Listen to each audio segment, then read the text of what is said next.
Bismillahirrahmanirrahim. Assalamualaikum warahmatullahi wabarakatuh. Innal hamdalillah nahmaduhu wa nasta'inuhu wa nastaghfiruh wa na'udzu billahi min syururi anfusina wa sayyiati a'malina. May yahdihillahu fala mudhillalah wa may yudlil fala hadiyalah. Wa asyhadu an la ilaha illallah wahdahu la syarikalah wa asyhadu anna Muhammadan abduhu wa rasuluh. Allahumma shalli ala nabiyyina Muhammad wa ala alihi wa man tabi'ahum bi ihsan ila yaumiddin. Allahumma inna nas'aluka ilman nafi'a wa rizqan thayyiba wa amalan mutaqabbala. Segala puji kita panjatkan pada Allah. Selawat dan salam semoga tercurah pada Nabi besar, Nabi agung, Nabi kita Muhammad sallallahu alaihi wasallam. Pemirsa sekalian yang semoga senantiasa dirahmati Allah, pada kesempatan malam ini kita kembali akan melanjutkan Kitabul Buyu karya Imam Ibnu Hajar Al-Asqalani. Kita kaji kelanjutan hadis dari pertemuan terakhir ya, yaitu hadis 815 sekarang. Semuanya hadis kali ini hadis 815, hadis 816,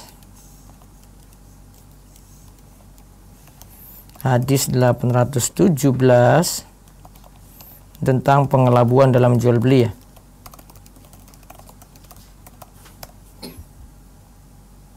Nanti kita lihat hadisnya satu persatu.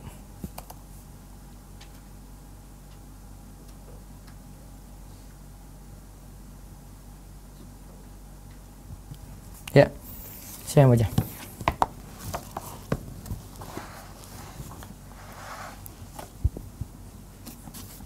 Dari Abu Hurairah ya.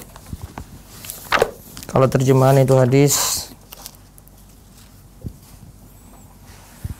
838. Enggak. Ya sebentar, nanti yang di Instagram juga bisa nih. Tunggu sebentar.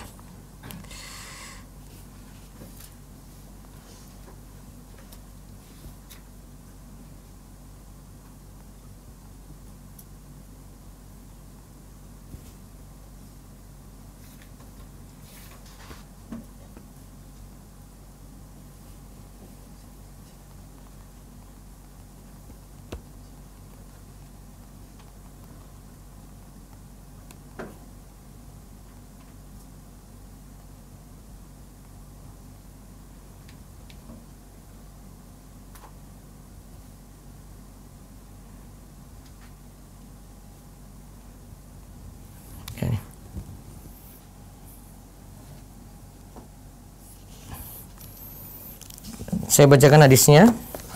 An Abi Hurairah radhiyallahu anhu, anin Nabi sallallahu alaihi wasallam qala, la tusarrul ibila wal ghanama faman ibta'aha ba'du fa innahu bi khairin nadharaini ba'da ayyahlubaha in syaa'a amsakaha wa in syaa'a raddaha wasa'an min tamrin muttafaqun alaih. Wali muslimin fawwa bil khiyari thalathata ayamin. Wa fi riwayatin lahu allaqahal Bukhari wa radda ma'aha sa'an min ta'amin la samra'a. Qala al-Bukhari wa tamru aktsaru. Wa an Ibnu Mas'udin radhiyallahu anhu qala man ishtara syatan muhaffalatan faraddaha falyarudda ma'aha sa'an wa arwahul Bukhari wa Zadul Ismaili min tamrin. Ya, bisa baca hadis 838 dan 839. Monggo. Dari Abu Hurairah radhiyallahu anhu bahwa Nabi sallallahu alaihi wasallam bersabda, "Janganlah menahan susu unta dan kambing. Barang siapa membelinya, ia boleh memilih yang lebih baik antara dua hal setelah memerah susunya, yaitu jika ia mau, ia boleh menahannya, dan jika tidak, ia boleh mengembalikannya dengan satu sok kurma." Muttafaqun alaih. Menurut riwayat Imam Muslim, ia boleh memilih selama 3 hari. Menurut riwayatnya yang dikomentari Al-Bukhari, ia mengembalikannya beserta satu sok makanan tanpa gandum. Al-Bukhari berkata, dan kurma itu lebih banyak.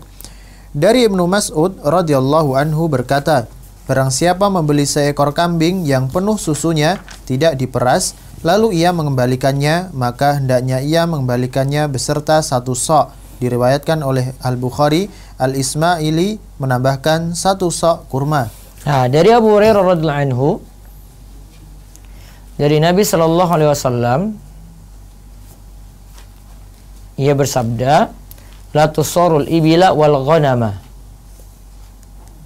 faman ibta'aha ba'du fa innahu bi khairin nadharaini ba'da ayyahlubaha. Kata Nabi sallallahu alaihi wasallam, janganlah menahan susu unta dan kambing. Barang siapa membelinya, ia boleh memilih yang lebih baik antara 2 hal. Setelah memerah susunya, yaitu jika ia mau insya amsaka wa insya aradda wa so'an min tamrin. Jika ia mau, ia boleh menahannya, dan jika ia tidak mau, maka ia boleh mengembalikan dengan 1 sok kurma. Jadi kalau mau kembalikan, tambahkan 1 sok kurma karena ada susu yang sudah diperas dan sudah diambil. Dalam riwayat Muslim ada tambahan fawwa bil khiyari salasata ayyamin. Ia boleh memilih selama 3 hari. Dalam riwayat lagi yang dikomentari oleh Al-Bukhari, radda ma'aha so'an min ta'amin la samra'a. Qala Al-Bukhari wa tamru aktsaru. Ia mengembalikannya beserta 1 sok makanan tanpa gandum. Jadi karena susu sudah diperas, ada ganti ruginya yang dia keluarkan di situ. Al-Bukhari berkata, dan kurma itu lebih banyak. Nah, kemudian ditambahkan lagi dengan hadis Ibnu Mas'ud radhiyallahu anhu. Ia berkata, man ishtara syatan muhaffalatan. Siapa membeli seekor kambing yang penuh susunya? Kambing yang penuh susunya, ya.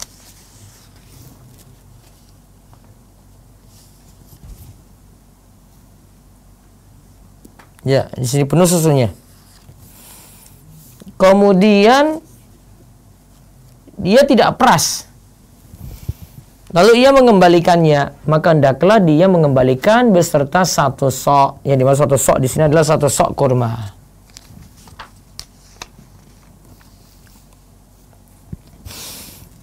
Faedah hadis. Jadi tadi dia kembalikan karena dia dapat kerugian apa tadi? Ternyata dikira susu untanya itu banyak, ya. Tadi kambing, ya. Ada susu unta atau kambing? Tadi dikira susu kambing atau unta itu banyak.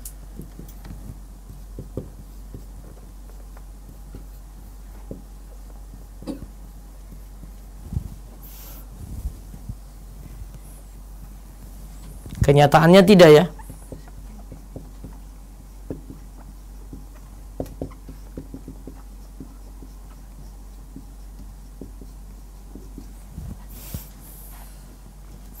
Kenyataannya itu tidak banyak.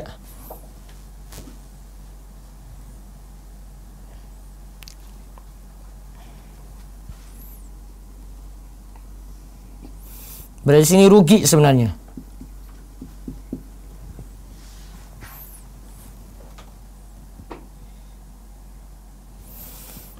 Tapi karena sudah dia pakai ini, ya, sudah dia pakai kambing tadi,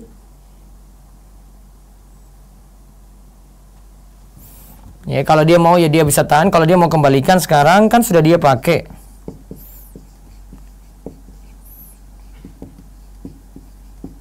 Karena sudah diperas, ya.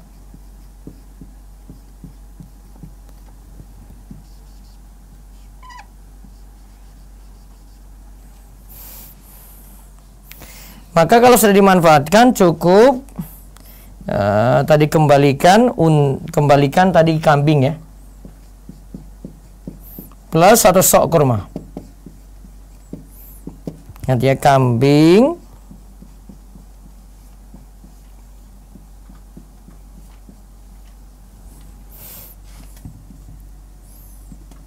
plus 1 sok kurma. Oke.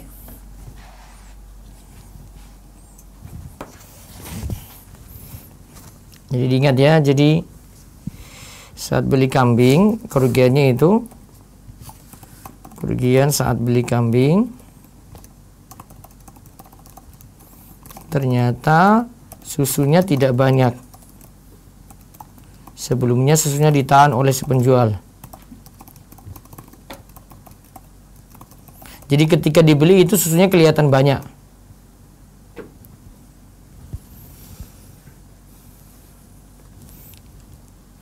Maka ada rugi.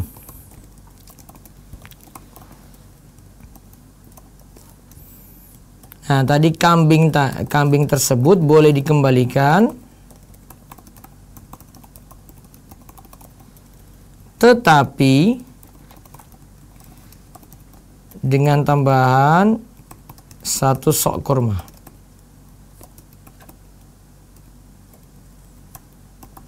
Ya, dengan tambahan 1 sok kurma.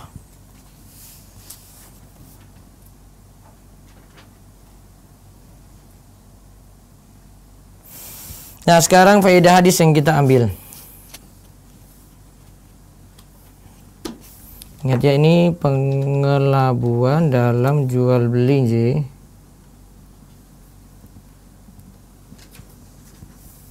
Faedah hadis 1. Dilarang menahan susu hewan ternak dalam ambingnya ketika akan mau dijual. Oke. Ketika akan mau dijual.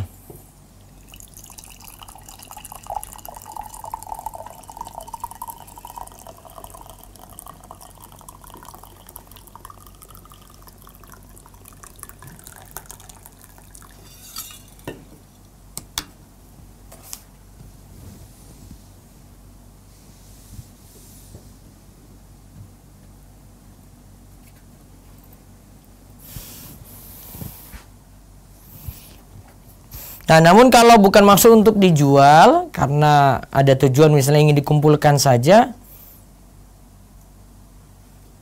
selama tidak menyakiti hewan tadi, maka tidak masalah. Nah, sekarang apa sebab dilarang menahan tadi? Menahan susu saat mau dijual.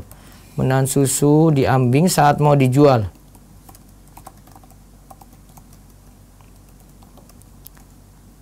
Alasannya karena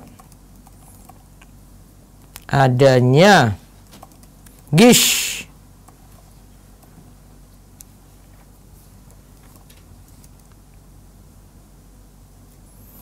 atau pengelabuan.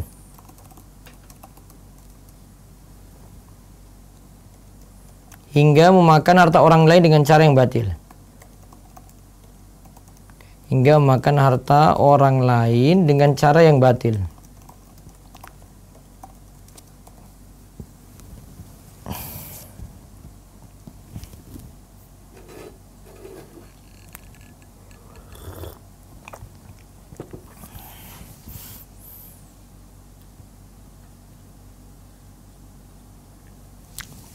Namun, sekarang faedah yang ketiga, jual beli hewan yang ditahan susunya tetap sah.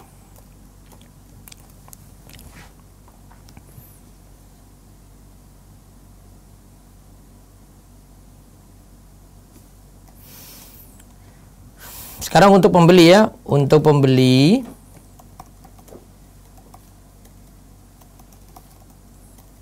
ia memiliki hak khiyar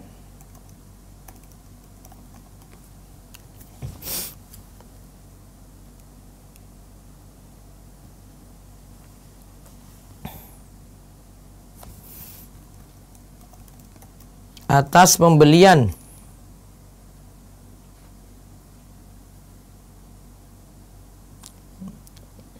kambing yang ditahan susunya tadi.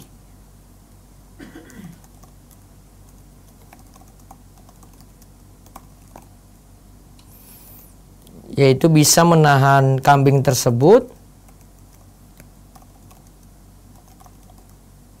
atau mengembalikannya. Oke.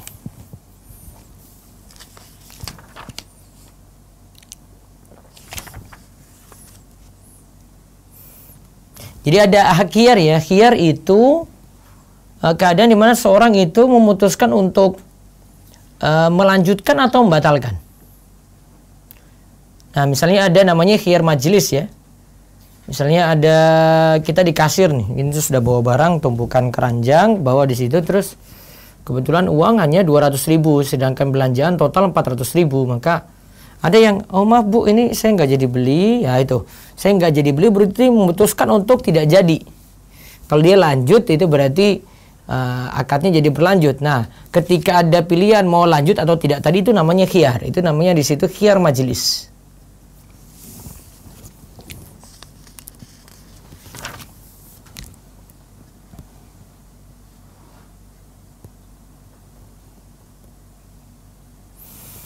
Nah, terus faedah yang kelima, jika pembeli ingin mengembalikan kambing yang ditahan susunya, maka ia sertakan dengan 1 sok kurma. Ya, ia sertakan dengan 1 sok kurma.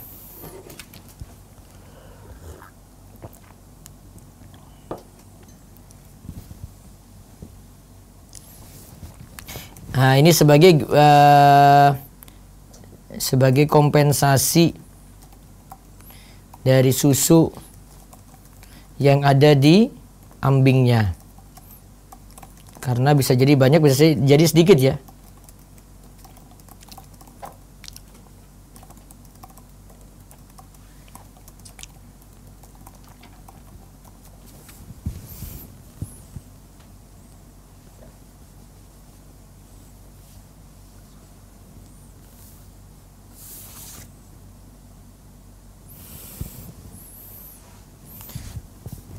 Namun kurma tadi bisa juga digantikan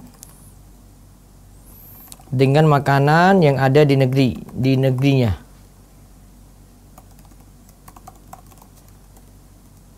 Berarti kalau tempat kita itu dengan beras bisa ya ganti tambahannya tadi karena ada susu yang sudah diperas, maka ada tambahannya dengan beras misalnya 1 kilo gitu.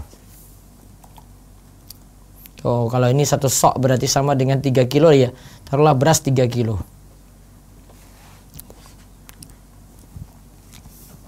Nah, sekarang satu hadis lagi. Ini masih sama tentang pengelabuan. Hadis 817.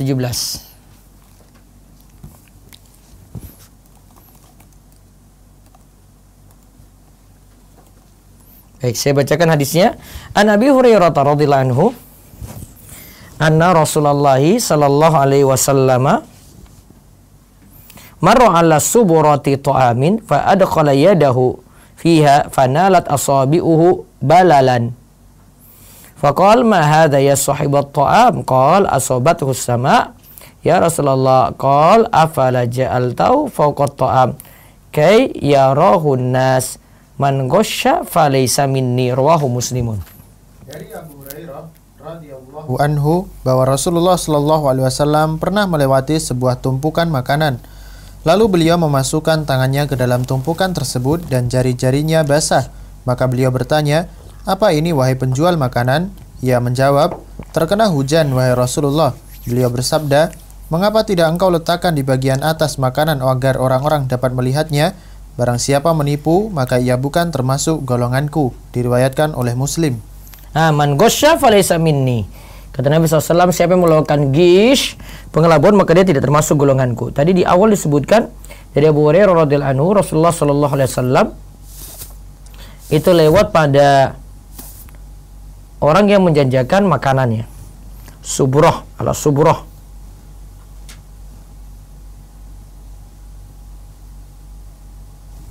Di sini diterjemahkan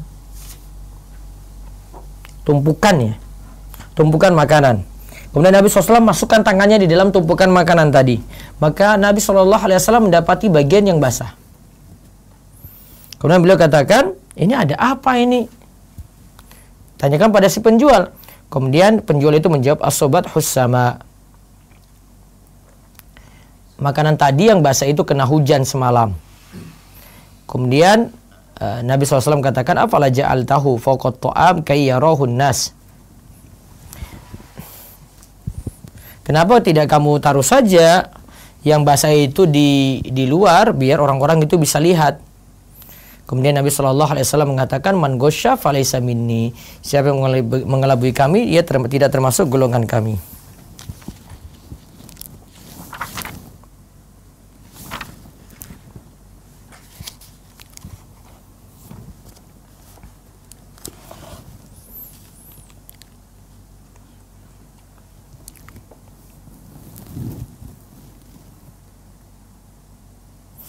Nah, yang dimaksud dengan ghish, pengelabuan ya. Ghish itu kata Syekh Abdullah Fauzan adalah menyembunyikan aib barang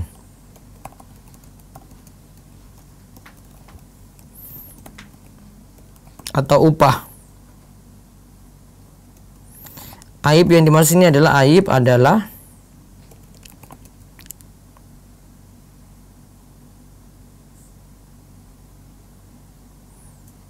setiap sifat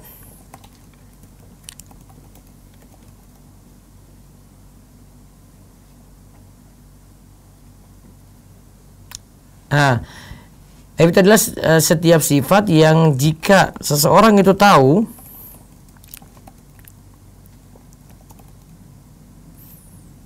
saat mengambilnya, tentu ia akan mengurungkan niat.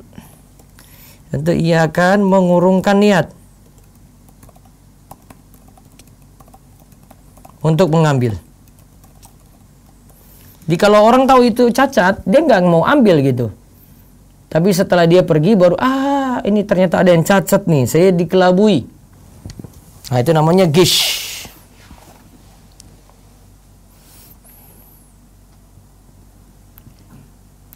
Nah, disebut falaysa minni, man ghosya falaysa minni. Siapa yang mengelabuiku, maka ia tidak termasuk golonganku. Nah, sekarang pengertian tidak termasuk golonganku itu artinya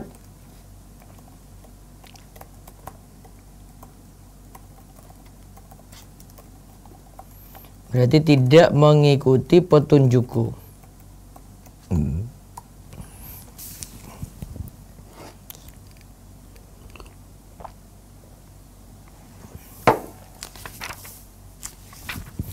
Nah, faedah hadis. 1. Diharamkan ghish dalam jual beli.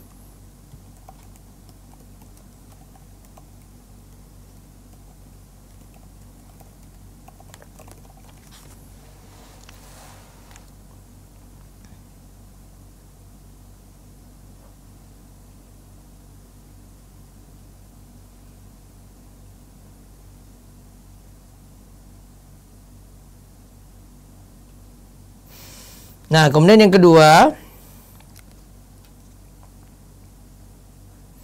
hendaklah penjual itu bertakwa kepada Allah.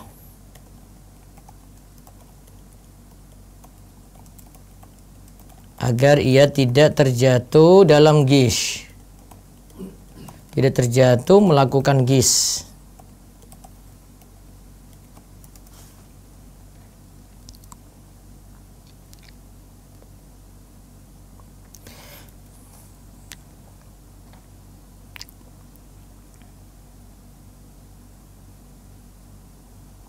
Kemudian faedah yang berikutnya lagi, Islam mengharamkan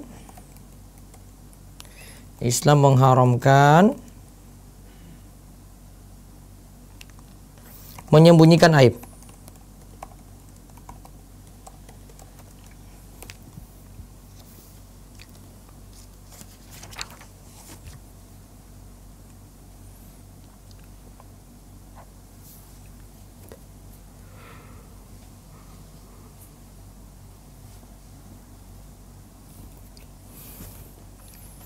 Kemudian faedah yang berikutnya lagi, kita dilarang melakukan GIS secara umum ya.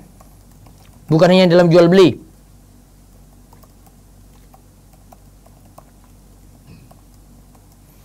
Ya, secara umum bukan hanya dalam jual beli.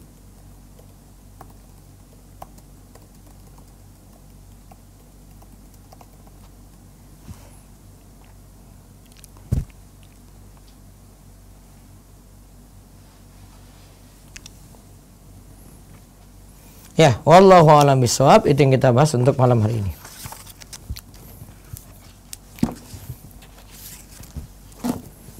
Sampai hadis 817 ya, 3 hadis yang kita bahas malam hari ini.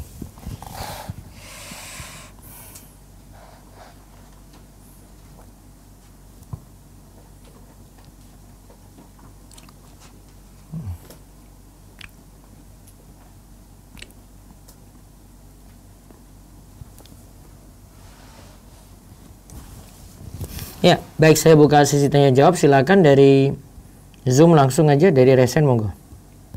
Silakan Bapak Deki. Bapak Deki silakan. Ya, assalamualaikum warahmatullahi wabarakatuh. Ya, waalaikumsalam warahmatullahi wabarakatuh.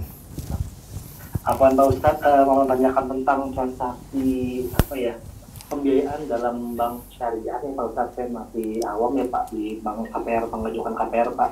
Ya. Jadi saya mengajukan KPR. Nanti dari pihak banknya itu kalau hukum asal jual beli kan barang itu harus dimiliki oleh penjual dulu ya Pak Ustadz ya. Iya.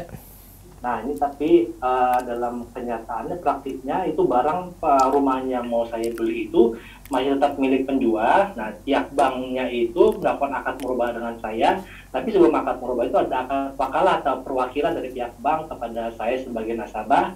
Saya sebagai kepanjangan pihak bank untuk melakukan jual beli, membeli langsung dari pihak penjualnya.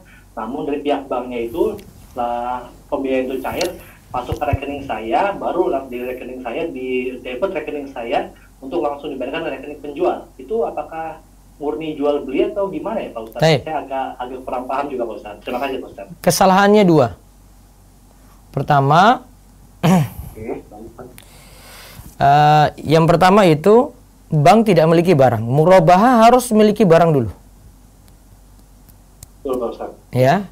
Yang kedua, tidak bisa kita, tadi kan bank jadikan apa Pak? Wakil. Iya, mewakilkan saya sebagai dari kepanjangan pihak bank untuk membeli rumah kepada pihak penjual. Jadi mewakilkan, jadi pihak banknya ada klausul bahwa segala bentuk kekurangan, cacat ataupun kerusakan pada bank pada rumah yang mau dibeli itu menjadi tanggung jawab saya sebagai nasabah, dan saya sebagai nasabah tidak berhak menuntut bank apabila sudah terjadi akad jual belinya itu Pak Ustadz itu. Nggak memiliki barang gimana mau dia ini? Nah, ya. Saya agak paham, mungkin mereka, kalau pendapat mereka sih sebagai hukum positif aja, karena jika ada tuntutan waktu-waktu di suatu pihak atas nasabah, maka pihak pengadilan itu lebih memenangkan tuntutan bank itu daripada saya menuntut misalnya ada one rate aja gitu saya gitu Pak Ustaz. Ya jelas bank tidak memiliki barang, kuncinya di situ, dan tidak bisa dia kalau tidak memiliki barang kok lakukan perwakilan ke jenengan yang beli, itu nggak ada seperti itu. Sudah nggak memiliki barang kok main wakil-wakil. Dua kesalahan di situ. Oke, satu lagi apa tuh Pak Ustaz kesalahannya? Itu tadi, dia tidak bisa wakilkan. Kan bilang ke jenengan, ini nanti jadi wakil saya untuk beli rumah itu secara murabahah kan? Betul Pak Ustaz. Nah, nggak boleh. Itu tanda dia belum memiliki. Iya. Mereka sih berfatwa dengan DSN gitu Pak Ustaz. Itu dikritik di buku Satirwandi, di Harta Haram Muamalat Kontemporer. Kan DSN bukan jadi dalil kayak hadis gitu kan? Iya. Kalau hadis baru gitu, ini fatwa, dan beberapa praktek nanti menyelisih fatwa-fatwa yang mumpuni lagi dari fatwa ulama internasional ya. DSN kan cuma lingkup Indonesia. Gitu Pak Ustaz ya. Iya. Iya. Jadi masih bisa mengkritik. Masih sah-sah saja mengkritik DSN gitu, nggak dosa Pak. Iya. Baik. kasih Pak Ustaz. Syukur Ya. wa jazakallahu khairan. Iya, Kum. Berikutnya lagi. Dengan nama Mas Panji, silakan Mas Panji. Baik. Assalamualaikum Ustaz. Waalaikumsalam warahmatullahi wabarakatuh. Monggo. Ustaz, menyambung pertanyaan yang kemarin Ustaz, yang Iya. itu. Sebelum memakai foto atau video, pembeli harus mengisi poin terlebih dahulu. Setelah mengisi, poin tersebut tersimpan di akun dan hanya berlaku 1 tahun. Ini seperti pulsa Ustaz. Apakah ini akan pinjam meminjam Ustaz? Yang dilarang mengambil. Coba diulang, ini jual beli apa kemarin? Jangan bilang seperti kemarin. Coba diulang soal yang kemarin kalau gitu. Soal kemarin itu kan Saya ada lupa sebuah nanti ya. marketplace, yang menjual foto atau video. Namun Ya. dalam pembelian mereka menggunakan poin Ustaz. Iya. Yang poin tersebut harus dibeli terlebih dahulu sebelum menggunakan foto atau video. Saya jawab apa kemarin? Masih boleh Ustaz. Ya, terus. Asal tidak ada diskon gitu. Ya, terus. Nah, pertanyaannya agak bingung itu, diskonnya Ustaz, itu bagaimana Ustaz? Bentar, saya masih belum connect ya. Jadi saya bilang masih boleh. Coba transaksi yang terjadi apa? Jual beli apa nih, Pak? Jual beli foto atau video Ustaz? Bapak penjual apa pembeli? Penjual. Ya, terus transaksinya dengan pembeli apa? Saya mewakilkan kepada pihak website Ustaz. Jadi Website, ya, terus. Kemudian dalam pembeliannya itu si pembeli harus membeli poin terlebih dahulu sebelum memakai video.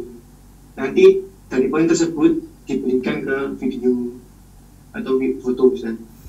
Poin itu kan berarti isi saldo dulu. Iya. Nah, itu yang saya Jadi- jadikan masalah. Kalau ada promo dari itu karena ada poin di situ, jadi riba. Kalau tidak Maksudnya ada, ini menukar uang dengan poin itu Ustaz, bukan saldo Ustaz. Jadi uang ditukar dengan poin. very confused nih, Pak. Bapak gambarkan utuh ya, jadi saya jawab masih muter-muter ini. Digambarkan utuh, Pak. Kalau enggak saya nggak bisa jawab.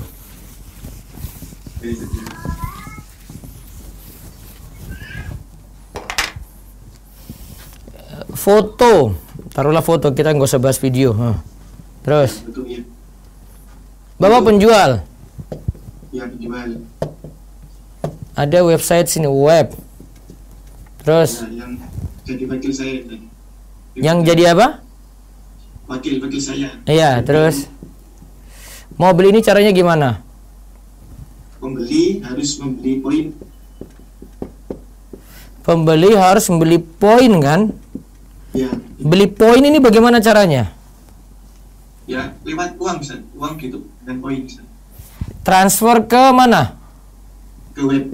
Ya.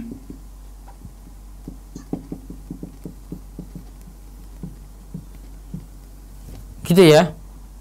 Ya, Ke web. Misalnya berapa? misalnya kalau 50 poin harganya 500.000. Terus, Nah, dari poin itu bisa dibelikan ke foto Ustaz. berarti bukan simpan uang, simpan poin. Bukan. Boleh berarti. Berarti boleh mengambil bonus tadi. Boleh apa? Pembelinya boleh mengambil bonus. Boleh, Misalnya- karena dia beli poin. Poin ini nggak bisa ditukar lagi ke uang ini. Karena sudah dijadikan poin, kan beli poin toh. Ya Ustaz. Poin kan cuma gunakan untuk beli ini gitu. Iya. Kan nggak mungkin belanja yang lain lagi pakai poin ini. Iya betul. Iya. Terus yang masalah berikutnya apa? Ya itu sudah selesai Ustaz. Sudah selesai. Ya, karena beli poin, kecuali kalau situ simpan uang, Pak, yang nggak boleh. Baik Ustaz. Iya. Kalau beli poin berarti poin itu yang digunakan untuk beli. Dan dia hanya bisa gunakan untuk beli itu, tidak bisa beli di tempat lain. Iya Ustaz. Itu sama seperti Bapak beli pulsa Pulsa itu cuma untuk transaksi pulsa saja. Walaupun dia mungkin bisa beli yang lainnya, itu cuma ditukarkan saja ya. Iya. Tapi cuma khusus gitu. Gitu ya? Iya. Saya lanjut lagi Ustaz ya. Ya, silakan. Dan di situ ada kayak fitur pengembalian poin Ustaz. Jadi misalnya poinnya nggak kepake, boleh diuangkan lagi Ustaz. Iya, boleh. Oh iya. Baik Ustaz. Syukur Ustaz. Waalaikumsalam. Jazakumullah. Wa iyyakum. Silakan berikutnya. Silakan Ibu Wulandari. Assalamualaikum warahmatullahi wabarakatuh, Ustadz. Waalaikumsalam warahmatullahi wabarakatuh. Ustadz mau tanya yang tadi yang tentang faedah hadis itu, yang poin 3 kan, Islam mengharamkan menyembunyikan aib. Nah, ini konsepnya hanya untuk jual beli aja kan? Untuk kasus ini aja kan? Jodoh juga kalau sembunyikan aib nggak boleh. Apa? Kalau masalah perjodohan, aibnya ada yang rawan, tidak diungkap, malah nanti kalau seandainya aib itu ada, nah itu gampangannya. Seandainya aib itu ada, si laki-laki ini nggak akan maju lamar itu. Nah itu misalnya kalau aib ya, bicarakan aib. Kan tadi aib pengertiannya kayak gitu ya. Seandainya aib itu ada, tentu nggak jadi beli gitu. Ya. Jadi bisa menyangkut hal lain ya. Bisa. Soalnya di pikiran saya aib kayak ngomongin aib orang. Nah, enggak, ini aib umum ini. Ini bawa ke istilah Arab, jangan pakai istilah Indonesia. Ya, siap Ustadz.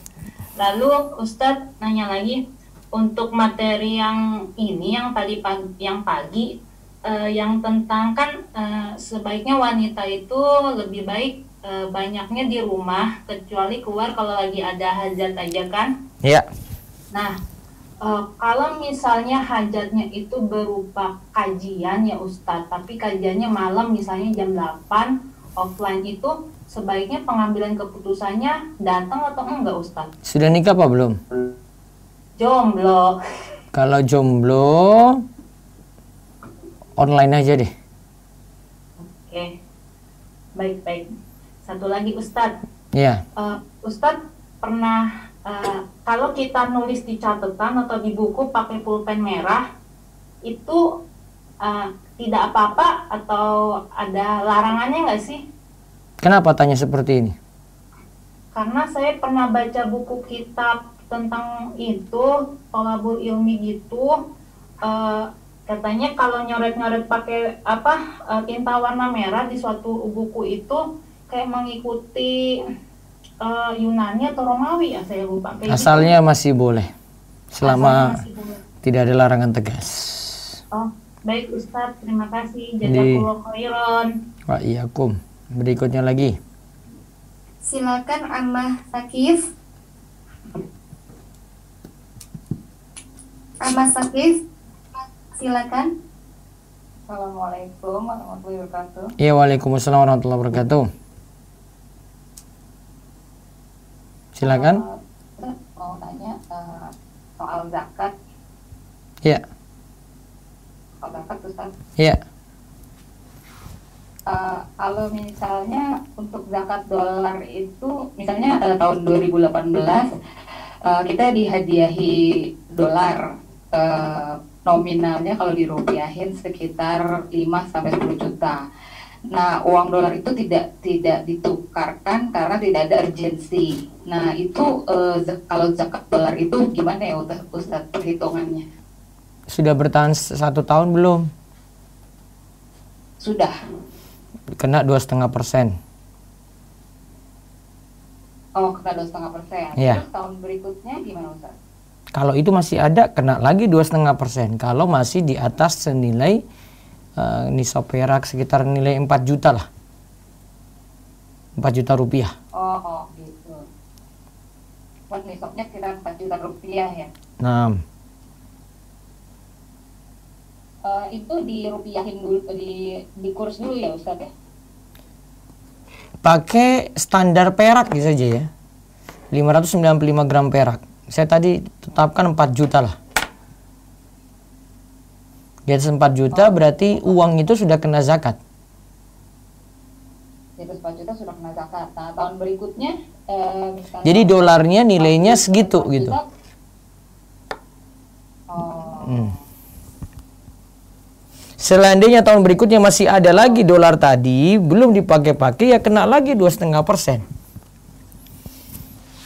Nilainya 4 juta lagi. Patokan 4 juta itu patokan minimal harta kena zakat. Kalau seandainya di bawah ini maka tidak kena zakat. Oh. Paham? Berarti kalau misalnya berarti kalau dikursin dulu, setelah dikursin masih ada, maksudnya kan misalnya tahun 2019 dikursin itu ada 8 juta, nah itu kena kan 2,5%-nya. Nah terus tahun berikutnya apakah sudah apakah 8 juta tadi sudah dipotong dengan zakat yang tahun 2020 misalnya masih ada, dolarnya tidak ditukar. Nah, apakah tahun 2020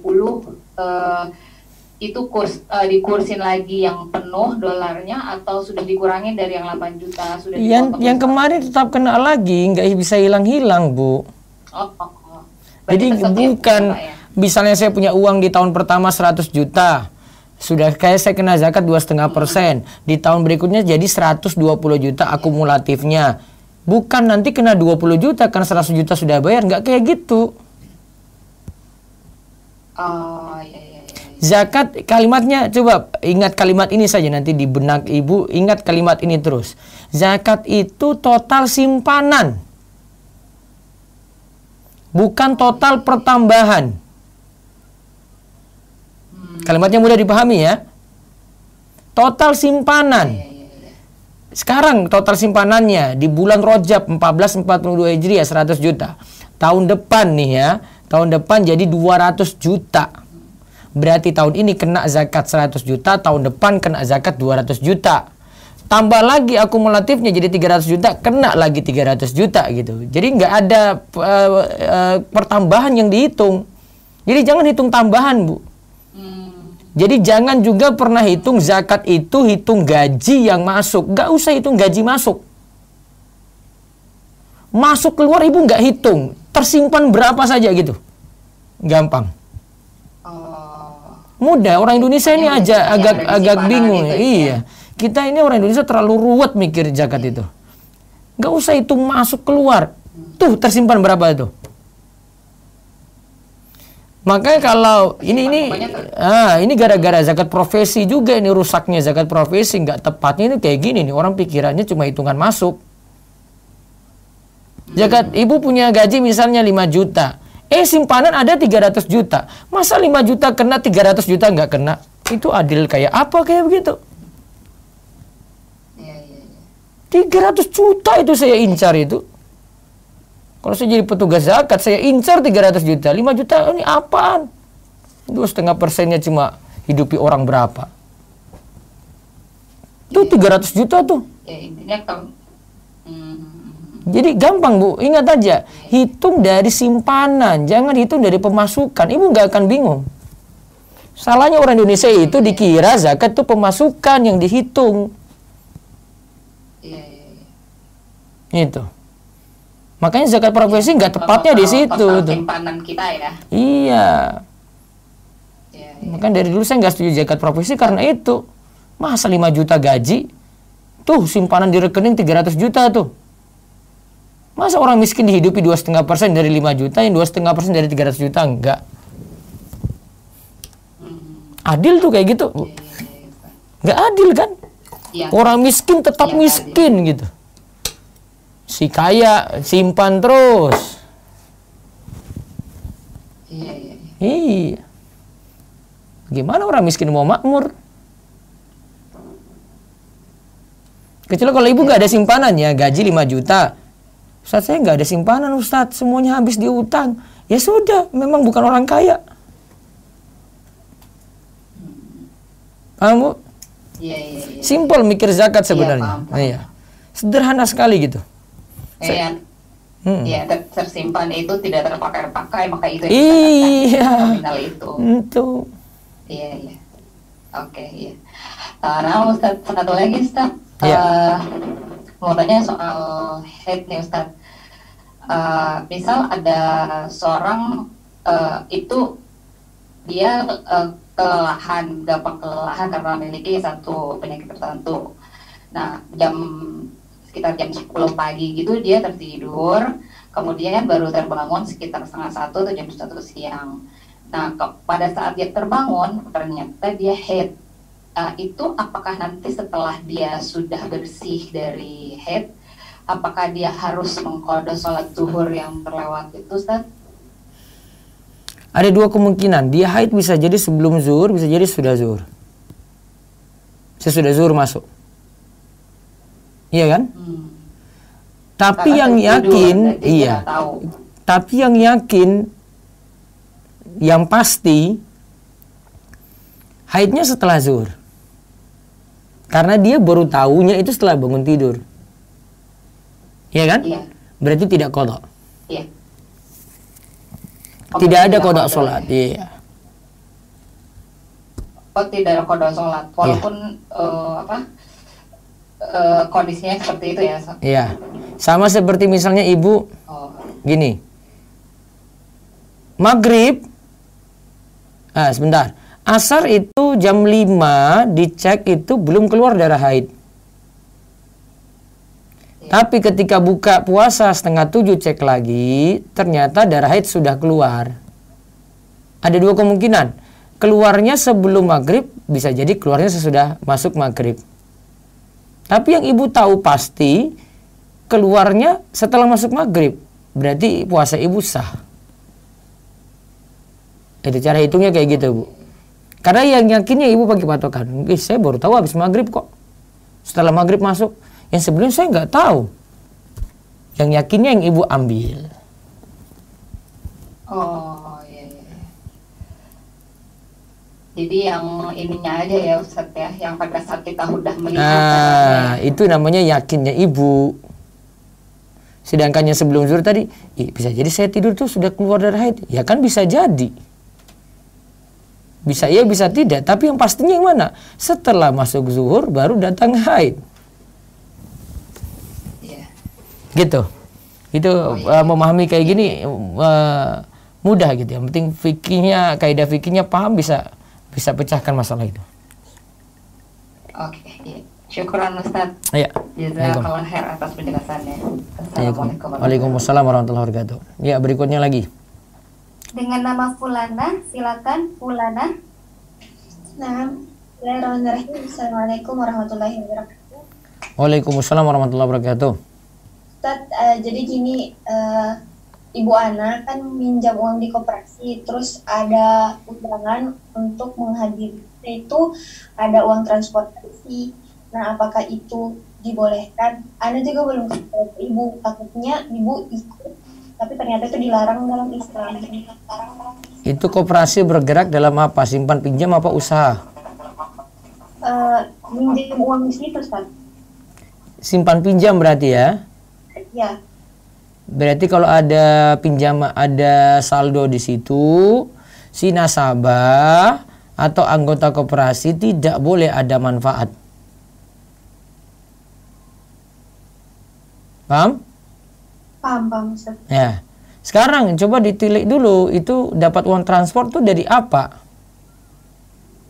Kalau dari simpanan anggota, maka dia mendapat keuntungan dari simpanan yang dia taruh di situ. Nah, berarti riba.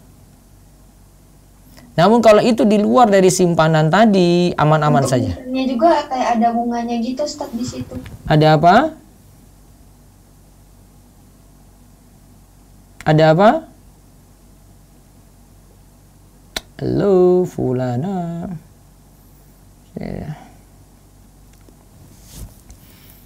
Putus kayaknya ya.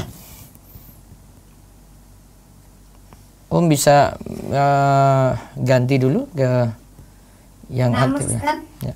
Dengan nama Bapak Adi, silakan Bapak Adi. Bapak Adi, silakan. Bapak Adi. Bismillah. Ya. Bismillah. Assalamualaikum Ustaz. Waalaikumsalam warahmatullahi wabarakatuh. Silakan. Iya, silakan. Untuk ini tak kasus peternakan Ustaz. Iya. Misalkan kita mau beli hewan dalam keadaan bunting itu bagaimana Ustaz? Hewan dalam keadaan Misalkan bunting, hamil itu. boleh. Apa yang jadi masalah? Misalkan sapi itu. Boleh. Kan beli utuh kambingnya atau sapinya. Enggak apa? Enggak gorok deh. Yang mana yang dibeli coba? Misalkan sapi gitu ya. Iya, sapinya yang Bapak beli yang mana? Beli induknya atau beli anaknya? Induknya, ya induknya. Induknya, berarti anak itu ikutan. Maka tidak goror. Sama seperti, ingat ada kaidah ikutan beda ya kalau dia berdiri sendiri ya. Seperti misalnya semut itu dilarang untuk dimakan. Tetapi ketika Bapak minum teh, itu ada semut yang kecelup di situ. Akhirnya ikut masuk dalam mulut. Dosa enggak? Enggak. Nah, itu namanya semut ikutan, Pak. Tidak. Kalau semut ikutan, itu beda dengan semut berdiri sendiri. Sehingga yang ini tidak masalah. Nah, sama dengan itu tadi. Beli sapi bunting. Itu boleh. Yang tidak boleh beli sapi bunting tapi cuma beli anaknya yang belum lahir. Itu baru tidak boleh. Karena goror. Iya. Sudah? Iya, iya. Oh iya, iya. Baik. Maksudnya itu tidak boleh. Satu lagi Ustaz. Iya. Ya, silakan. Kalau kotorannya itu boleh diperjualbelikan nggak? Sekarang kesimpulannya kotoran sapi najis apa tidak? Tidak. Kalau tidak najis halal berarti untuk diperjualbelikan, hasil penghasilannya halal. Gitu ya? Putus-putus. Kalau kotoran sapi tidak najis maka jual belinya halal. Oh iya, oke. Jazakallahu khairan Ustaz. Ya, waalaikumsalam. Baik, berikutnya lagi silakan. Umu Yasmin, silakan Umu Yasmin. Umu Yasmin. Nanti. Assalamualaikum Ustaz. Ya, waalaikumsalam warahmatullahi wabarakatuh. Ustaz, saya tahun-tahun kemarin itu ada kesalahan cara menghitung zakat karena belum paham. Nah, waktu itu saya hitungnya, saya kan PNS, karena sudah dipotong zakat per bulan, jadi saya tidak hitung lagi dari simpanan, itu satu kesalahan. Kemudian yang kedua, kan kebetulan suami saya bekerja di lembaga internasional, kan tidak dipotong zakat.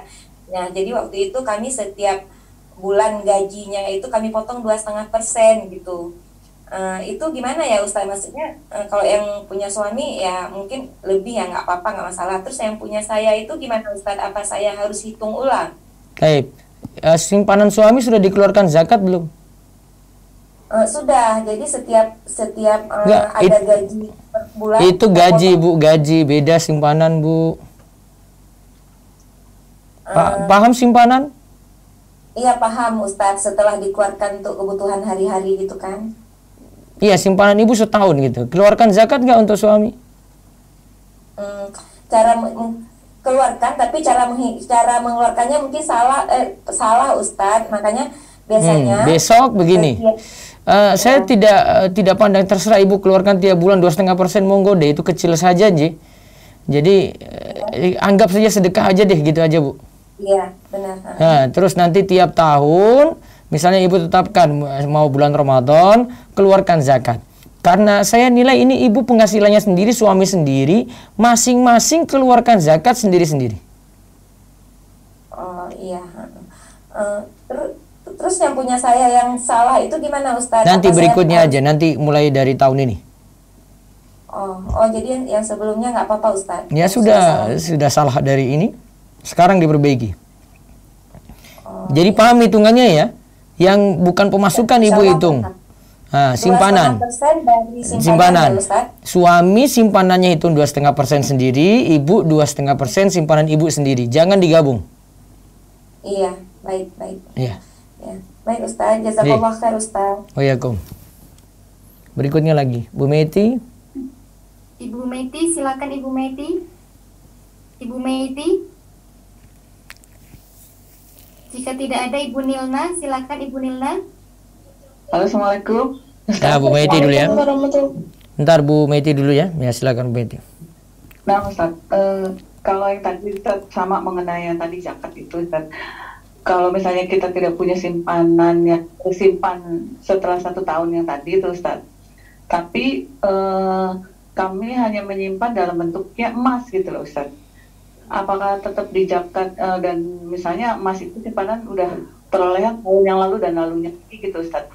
Apa itu wajib zakat ya, Ustaz? Berapa gram? Misalnya katakanlah ada 30 gram misalnya gitu. Belum Ustaz. kena berarti. Oh, itu pun belum kena berarti, Ustaz ya. Yang nisab yang 80 gram emas itu ya, Ustaz. Iya, 85 gram. 85 gram. Ya. Nah, jadi kalau misalnya Ustaz, kita tiap tahun itu dapat THR, kalau misalnya itu juga tidak wajib dikeluarkan saat di bulan Ramadan itu, Ustaz ya? Ibu biasanya keluarkan zakat bulan apa, Bu Medi? Oh, pada saat Ramadan. Taib. THR-nya keluarnya kapan? Di 2 minggu sebelum Lebaran. Itu sebelum Ibu keluarkan zakat atau sesudah? Sebelum. Sebelum THR keluar, sebelum Ibu keluarkan zakat? Iya. Berarti dimasukkan aja pas lagi mau bayar zakat? Tapi itu THR itu kan bukan bentuknya simpanan, Ustaz ya? Apa? Itu tetap dizakatin, Ustaz. Apa bentuknya? Iya, maksudnya kan THR itu kan diperolehnya tahun itu gitu loh, bukan bentuknya simpanan. Apa nih Ustaz, masih belum paham yang tadi mengenai simpanan. Iya, tapi kan ketika masuk di tabungan Ibu, THR tadi kan jadi simpanan. Oh. Makanya jangan Ibu hitung 2,5%-nya dari THR, Bu. Oh, jadi 2,5%-nya hitungnya dari simpanan Ibu. THR dimasukkan di situ. Oh. Kalau gini Ustaz, ilustrasinya seperti yang Ustaz contohkan tadi, gaji katakanlah 5 juta sebulan misalnya. Nah, setiap bulan itu istilahnya habis lah Ustaz gitu kan. Ya habis ya sudah berarti. Ada simpanan nggak? Simpanan yang tadi Ana ilustrasikan misalnya bentuknya emas aja gitu. Nah, kalau emas tidak sampai 85 gram ya nggak kena zakat. Uang tidak sampai nisab perak tidak kena zakat. Ya sudah berarti sudah bebas tuh zakatnya. Nah, yang terakhir tadi berarti itu yang wajib di bulan itu dibayarkan juga bisa ya, Ustaz? Di atas nisab nggak? Misalnya katakanlah dapat THR 10 juta misalnya, Ustaz. Iya, tapi tiap tahunnya bayar zakatnya kapan? Di bulan Ramadan itu juga, Ustaz. Nah, itu dari sisa simpanan? Iya. Nah, berarti gabungkan saya THR dengan simpanan tadi, baru keluarkan zakat 2,5%. Nah, Ustaz. Gitu ya? Iya, syukur Ustaz. Iya, Kom. Silakan lagi berikutnya. Ibu Nilna, silakan Ibu Nilna. Ibu Nilna. Assalamualaikum warahmatullahi wabarakatuh, Ustaz. Waalaikumsalam warahmatullahi wabarakatuh, monggo. Apakah niat kita sedekah bisa mengurangi jumlah zakat mal yang kita keluarkan, Ustaz? Tadi niatannya apa coba? Sedekah apa zakat? Maksudnya saya kalau sedekah dulu. Nggak bisa lah. Jadi saya ada uang. Ada uang kan? Ibu ada uang kan? Kan zakat wajib, Bu. Kalau Ibu sedekah, kan sifatnya nggak wajib. Mengcover zakat gimana caranya itu? Maksudnya mengurangi jumlah zakat yang harus kita keluarkan karena kita bersedekah. Misalnya zakat sendiri, sedekah sendiri. Gimana Ibu gabungkan? Namanya kan kadang random ngasih orang gitu, itu bisa mengurangi jumlah zakat yang harus kita keluarkan. Sudah deh Bu, nanti hitung zakat sendiri yang wajib, sedekah itu tadi sunnah gitu loh. Jadi sedekahnya diperbanyak, zakatnya sendiri lagi. Gitu ya. Iya, kenapa masih bingung? Kenapa masih bingung? Sedekahnya kurangi zakat tadi. Mbok zakatnya dibanyakin, sedekahnya dibanyakin gitu loh, selesai. Paham ini maksud saya? Ibu mungkin kira ini saya sudah keluarkan sedekah, nanti zakatnya jadi berkurang gitu. Iya. Enggak lah. Kalau misalnya uangnya terbatas, maksudnya Ustaz. Kalau uangnya terbatas, harusnya tidak kena zakat. Gimana coba? Zakat syarat sudah tahu kan Bu? Lebih tapi nggak banyak. Lebih tidak banyak. Lebih dari nisab kan? Sudah 2,5%-nya berapa? Keluarkan kan? Setelah itu mau zakat mau sedekah silahkan.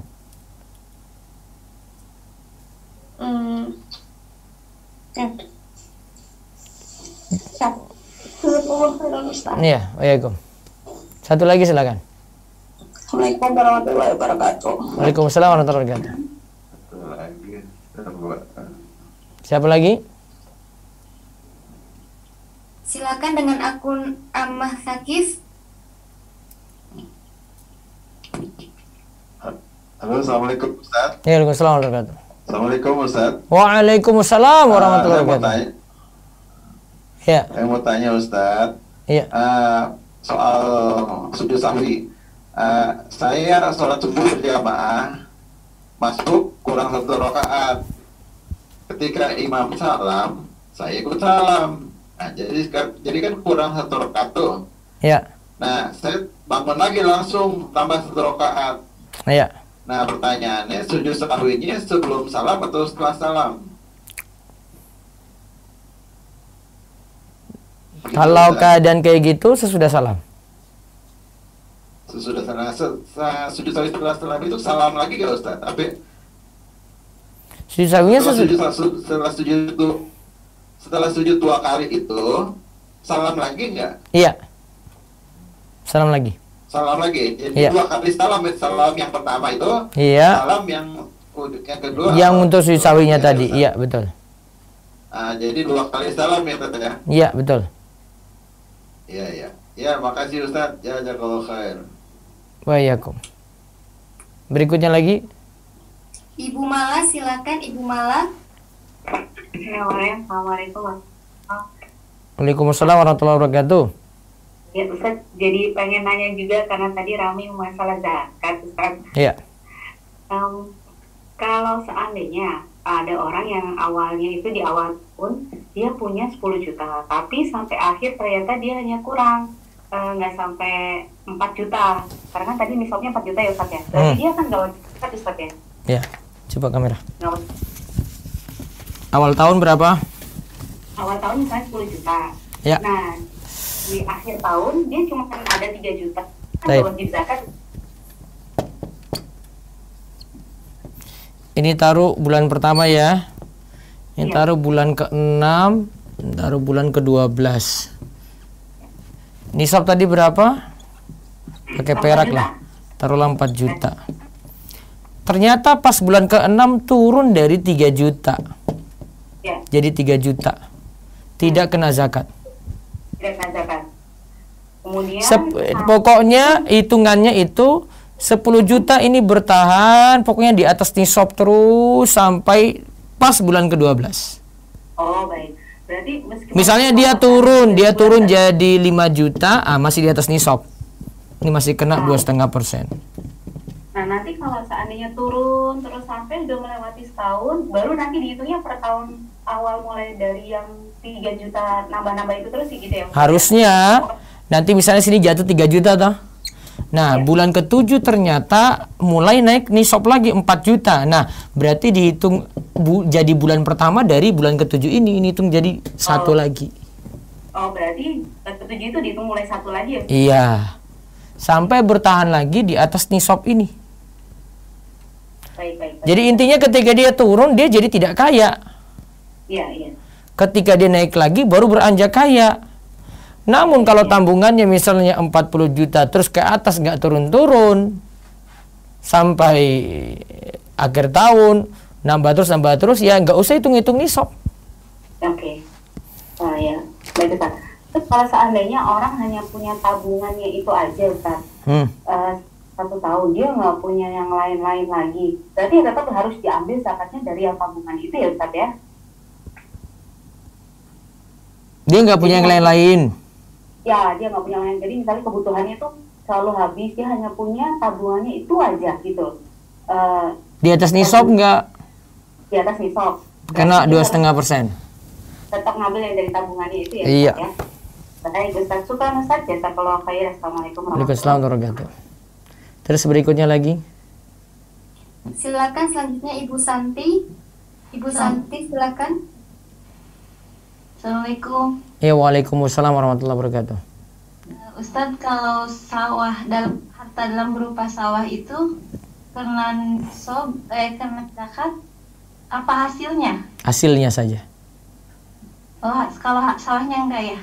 Sawahnya enggak. Hasilnya itu nisabnya? Nisabnya 7 kuintal.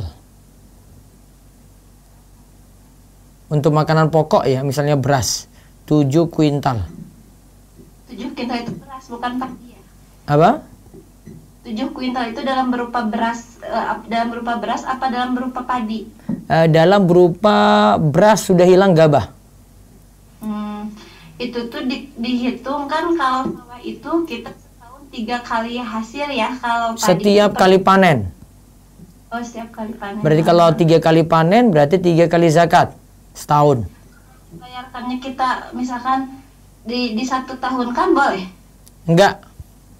Harus pas panen harus kita keluarkan. Beda dengan uang tadi ya. Oh, berarti per panennya. Per panennya. Kalau misalkan Apa? palawija, maksudnya kayak sayuran gitu, kita totalin nanti jadi zakat barang dagangan saja Bu kalau itu diperdagangkan. Oh,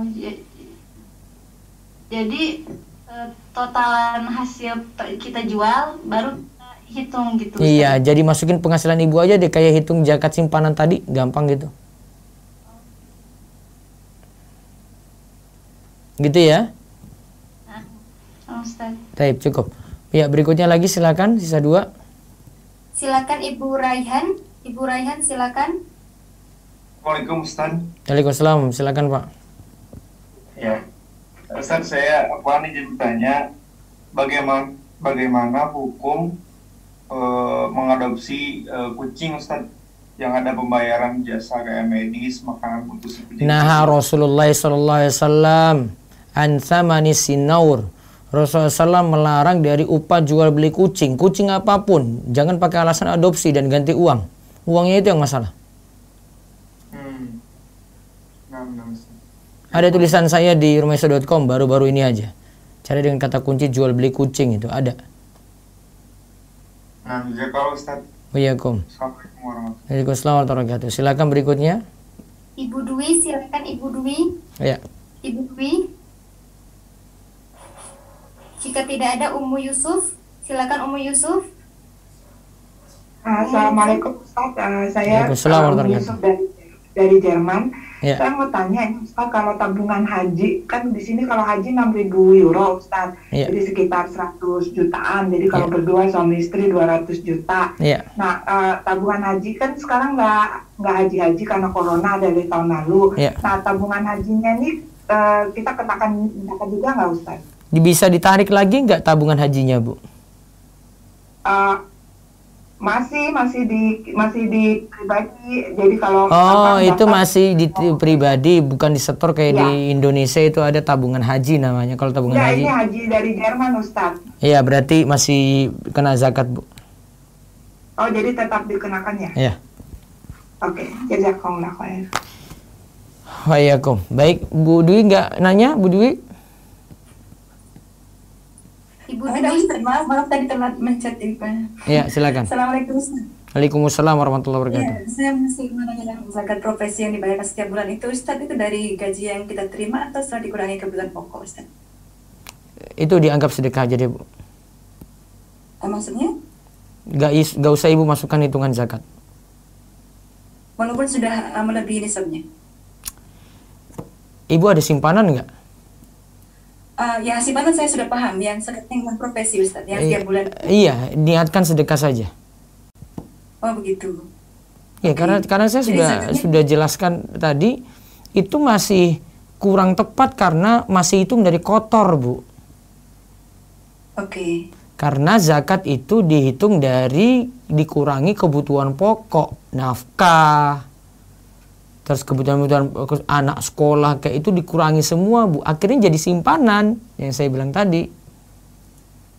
Oh, jadi seperti saya selama ini salah ya, Pak Ustadz? Iya, makanya saya agak bukan Ibu yang salah sih, penerapan di negeri kita ini terlalu kejar di situ, terus melupakan simpanan-simpanan. Akhirnya pegawai-pegawai itu nggak pernah keluarkan zakat simpanan loh. Bukan selama ini saya membayar zakat itu. Iya, itu mungkin Ibu, tapi yang lain apa mereka ingat zakat simpanannya gitu? Ibu mungkin sudah sadar, yang lainnya enggak kayaknya.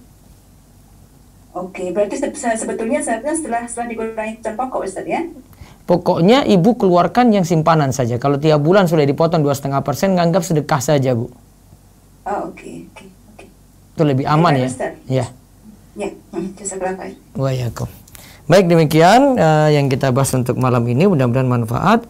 Insyaallah besok pagi kita bahas masalah akidah dari kitab Syarh Sunnah karya Imam Al-Muzani, masih tentang apa saja amalan-amalan ketaatan. Di akhir-akhir buku beliau ini beliau sebutkan setelah masalah akidah kita disuruh ibadah, lakukan kewajiban, ada 5 amalan sunnah.